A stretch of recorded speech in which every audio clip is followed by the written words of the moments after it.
இந்த ஒரு பேஸ்ட்டை அரைச்சி வச்சுக்கிட்டா போதுங்க. லஞ்ச் பாக்ஸுக்கு ரெடி பண்ணிக்கலாம்.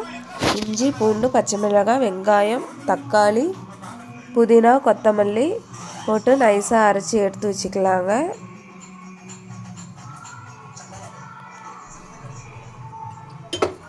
தேவையான அளவு எண்ணெய், நெய் கொஞ்சமாக ஊற்றிக்கலாங்க. சூடானதும் ஸ்டாரு, ஏலக்காய், லவங்கம், பட்டை, பிரியாணி இலை, கஸ்தூரி மேத்தி போட்டு அரைச்சி வச்சு பேஸ்ட் எடுத்து போட்டு நல்லா வதக்கி விட்டுக்கலாங்க. தேவையான அளவு உப்பு போட்டு மூடி வச்சிடலாங்க. நல்லா வதங்கி வரட்டும். நல்லா இந்த அளவுக்கு எண்ணெய் பிரிஞ்சு வர அளவுக்கு நல்லா வதங்கி வரணுங்க. காளான், பச்சை பட்டாணி எடுத்து போட்டுக்கலாங்க. மஞ்சத்தூள் போட்டு நல்லா வதக்கி விட்டுக்கலாம்.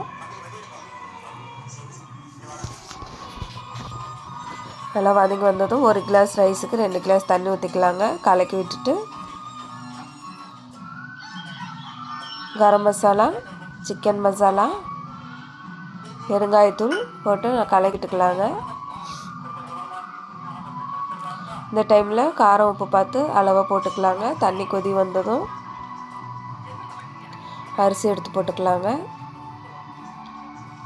லெமன் கொஞ்சமாக புழிஞ்சு விட்டுக்கலாம்.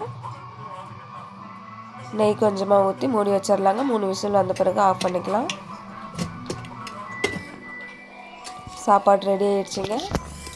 புதினா கொத்தமல்லி சாதம் லஞ்ச் பாக்ஸுக்கு ரெடி ஆகிடுச்சு. காலை டிஃபனுக்கு தோசை ஊற்றி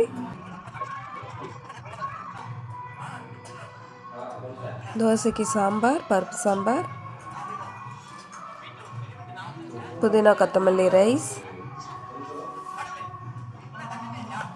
மாங்காய் வத்தல் இருந்துச்சுங்க. மாங்காய் தாளித்து எடுத்துக்கிட்டேன்.